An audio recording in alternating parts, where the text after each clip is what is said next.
Hello friends, स्वागत है आपका इंजीनियरिंग एट मूवमेंट चैनल पे। हम पढ़ रहे थे मैकेनिकल प्रॉपर्टीज़ ऑफ मटेरियल्स और मैकेनिकल प्रॉपर्टीज़ ऑफ मटेरियल्स की सीरीज़ में ये हमारा सेकंड लेक्चर है। तो बने रहें इंजीनियरिंग एट मूवमेंट चैनल पर।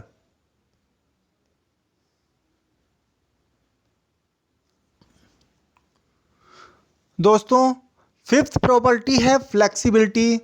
फ्लेक्सिबिलिटी मटेरियल की एबिलिटी होती है बेंड होने की। ये मटेरियल को अलाउ करती है किसी भी शेप में फॉर्म होने के लिए, मतलब कोई भी शेप ले लेने के लिए, किसी भी शेप में ये चेंज हो जाने के लिए ये मटेरियल को एबल करती है।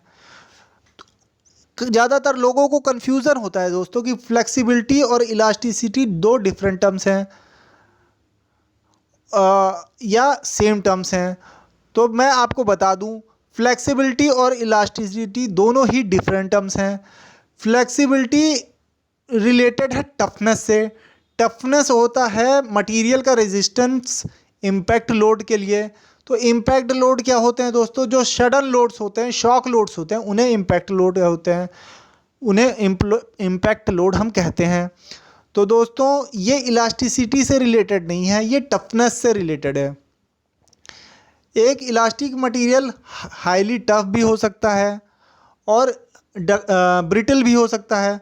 ब्रिटलनेस है एक प्रॉपर्टी होती है कि अगर शॉक लोड किसी मटेरियल पे लगते हैं तो वो फेल कर जाते हैं। ब्रिटलनेस के बारे में हम पढ़ेंगे दोस्तों आगे। एग्जाम्पल के तौर पे रबड़ जो है रूम टेम्परेचर पे इलास्टिक भी होता है और फ्लेक्सिबल भी होता है, पर ग्लास जो होता है रूम टेम्परेचर पे इलास्टिक तो होता है पर वो फ्लेक्सिबल नहीं होता, वो ब्रिटल होता है या फिर रिजिड होता है। नेक्स्ट प्रॉपर्टी है दोस्तों डक्टिलिटी। ये एक मटेरियल की एबिलिटी होती है वायर में चेंज हो जाने की।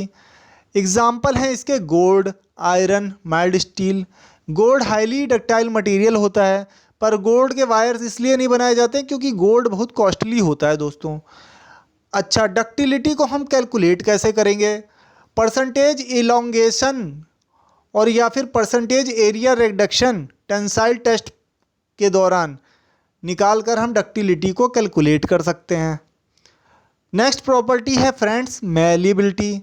मेलिबिलिटी एक मटेरियल की एबिलिटी होती है हैमरिंग करके उसे थिन शीट्स में चेंज करने की। गोल्ड एक हाईली मेलिएबल मटेरियल भी होता है, पर उसकी शीट्स इसलिए नहीं बनती हैं क्योंकि वो बहुत कॉस्टली होता है। मेलिबिलिटी के तौर पे एग्जांपल्स हैं मेलिबिलिटी के aluminium, copper, steel and silver. आप ज़्यादातर देखते होंगे दोस्तों कि आयरन या फिर माइल्ड स्टील के वायर बहुत बनते हैं और शीट्स बनती हैं एल्यूमिनियम, कॉपर, स्टील की। तो आपको समझ में आ गया होगा क्यों बनती हैं, ये इनकी प्रॉपर्टी ही ऐसी है। नेक्स्ट प्रॉपर्टी है फ्रेंड्स टफनेस। ये एक मटेरियल की एबिलिटी होती है शॉक लोडिंग या फिर इम्पैक्ट लोड को विद स्टैंड करने की, यानी इनको वो बियर कर ले जाते हैं और फ्रैक्चर से पहले तक। तो फ्रैक्चर इनका काफ़ी बाद में आता है, फ्रैक्चर पॉइंट इनका काफ़ी बाद में आता है स्ट्रेस स्ट्रेन कर्व में। तो इनका ये जो है इनको काफ़ी ज़्यादा बियर कर लेते हैं, इनको विद स्टैंड कर लेते हैं शॉक लोड्स और इम्पैक्ट लोड्स को। तो टफनेस को मेज़र कैसे करेंगे? अगर जब शॉक या इम्पैक्ट लोड लगेंगे फ्रैक्चर्स या फेलियर से पहले तक, तो जो मटेरियल जितनी एनर्जी एब्जॉर्ब करेगा उसको टफनेस कहते हैं।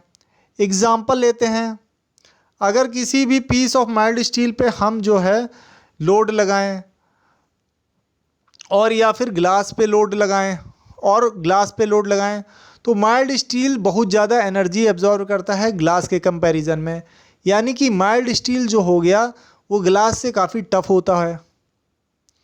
नेक्स्ट प्रॉपर्टी है फ्रेंड्स रेजिलेंस। रेजिलेंस एक मटेरियल की एबिलिटी होती है एनर्जी एब्जॉर्ब करने की जब उसे इलास्टिकली डिफॉर्म किया जाए, और जब उसको उससे लोड हटा दिया जाएगा तो वो एनर्जी को रिलीज़ कर देता है।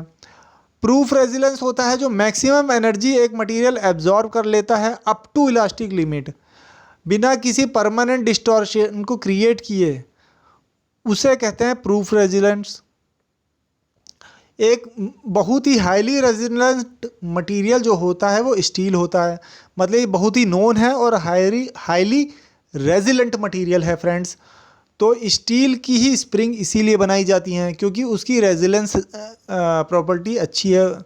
वो जो है एनर्जी को एब्जॉर्व कर लेता है जब उस पर लोड लगता है, और फिर जब हम लोड हटा देंगे तो उसे रिलीज़ कर लेता है और अपने ओरिजिनल शेप में आ जाता है। इंडस्ट्री में किसी भी मटेरियल का रेजिलेंस टेस्टर से चेक किया जाता है फ्रेंड्स। और रेजिलेंस टेस्टर ये है, इस फोटोग्राफ में जो है मशीन है वो रेजिलेंस टेस्टर है। ये लेक्चर फ्रेंड्स यहीं तक था। इस सीरीज़ में मैं एक और लेक्चर आपके सामने लाऊंगा फ्रेंड्स। तो और ऐसी कई सारी ट्रेनिंग्स मैं आपके लिए लेकर आता रहूँगा फ्रेंड्स। तो बने रहें इंजीनियरिंग एट मूवमेंट चैनल पर। और 3 चीज़ें ना भूलें फ्रेंड्स, लाइक, सब्सक्राइब और शेयर करना, क्योंकि आपके लाइक, सब्सक्राइब और शेयर से मेरा मोटिवेशनल लेवल बहुत बढ़ता है और मुझे और भी बेटर वीडियोस और बेटर काम करने की प्रेरणा मिलती है। Thank you friends.